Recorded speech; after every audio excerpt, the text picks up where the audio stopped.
જીવા છે યુટ્યુબ ચેનલમાં આપ સર્વનું હાર્દિક સ્વાગત છે. મિત્રો, આરટીઈ પ્રવેશ પ્રક્રિયા 2025-26 અંતર્ગત હવે આવકના જે આવક મર્યાદા હતી એમાં વધારો કરવામાં આવેલો છે. મિત્રો, જે આરટીઈ પ્રવેશ પ્રક્રિયામાં જે આવક 25-26 માટે જે નક્કી કરવામાં આવી હતી, હવે તેમાં વધારો કરવામાં આવેલો છે. તો આજના આ વિડીયોમાં આપણે જોશું કે કેટલી આવક મર્યાદા સુધીના લોકો આરટીઈમાં પ્રવેશ પ્રક્રિયા માટે પોતાના બાળકોના ફોર્મ ભરી શકશે, તેમજ જે બાળકોના ફોર્મ રિજેક્ટ થયેલા છે શું તેમને પણ ફરીવાર ફોર્મ ભરવાનો મોકો મળશે તે માટે તમને આ વિડીયોમાં માહિતી મળી રહેશે, એટલે આ વિડીયોને છેલ્લે સુધી જોવા વિનંતી.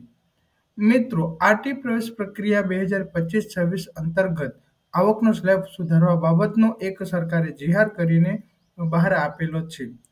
જેમાં આપણને ખબર છે કે આરટીઈ ORP gujarat.com ઉપર આપણે તારીખ 28/2/25 થી 16/2/25 દરમિયાન આપણે ઓનલાઈન અરજી કરવાની હતી. હવે તેમાં 13/3/25 ના પત્રથી મંજૂરી મળેલ અંતર્ગત ગ્રામ્ય વિસ્તાર 10,000 સુધીની આવક મર્યાદા સુધીના લોકો પોતાનું બાળકોનું ફોર્મ આરટીઈમાં ભરી શકતા હતા. પણ હવે તે આવકમાં વધારો કરીને 6 લાખ સુધીની આવક મર્યાદા કરવામાં આવેલ છે. હવે 6 લાખ કે તેથી ઓછી આવક ધરાવતા કેટેગરીના લોકો પણ હવે પોતાના બાળકોનું ફોર્મ આરટીઈમાં ભરી શકશે અને તેની છેલ્લી તારીખ વધારીને 15/4/2025 ના મંગળવાર સુધી ઓનલાઈન અરજી કરવાની રહેશે.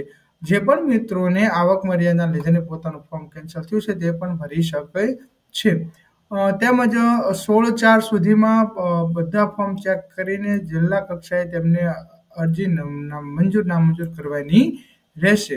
પણ હવે 16/3 સુધી તમે ફોર્મ 15/4 સુધી તમે ફોર્મ ભરી શકશો અને 16/4 સુધીમાં તમારી અરજી નામંજૂર કરીને આપી દેશે. આગળ મિત્રો, જે પણ માતાએ કે આપણને કેટેગરી વાઇઝ 8મી, 9મી, 10મી, 11મી, 12મી અને 13મી કેટેગરીના જે પણ બાળકોએ પોતાનું ફોર્મ 1,20,000 અને શહેરી વિસ્તારમાં 1,50,000 આવક મર્યાદા હતી, બરાબર, હવે તે વધારીને 6 લાખ કરવામાં આવેલી છે.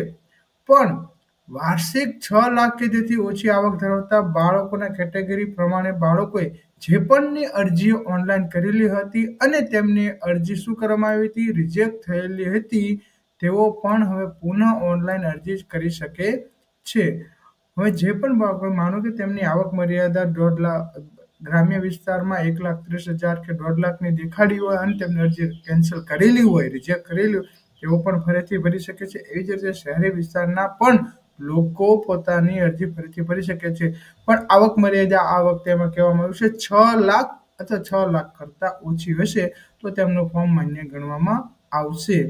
તો મિત્રો, જે પણ વાલી મિત્રોને પોતાનું ફોર્મ રિજેક્ટ થયું છે તે પણ ફોર્મ ભરી શકે છે. તેમજ જે વાલી મિત્રોને પોતાનું ફોર્મ ભરવાનું, હજી બાળકોનું ફોર્મ ભરવાનું બાકી છે, તેઓ પણ ઝડપથી પોતાનું ફોર્મ ભરી દે. કારણ કે ઘણા વાલીઓને ડોક્યુમેન્ટના ભેગા કરવામાં પોતાનું ફોર્મ નથી ભર્યું, પણ સરકારે આ વખતે 15/4 એટલે એમ એક્સોટી સમજો, એટલે કે 1 મહિના સુધીનો સમય આપેલો છે, જેથી તમારા બાળકને 1 થી ધોરણ 8 સુધીમાં તેમને પ્રાઇવેટ સ્કૂલમાં મફતમાં અભ્યાસનો મોકો મળી શકે.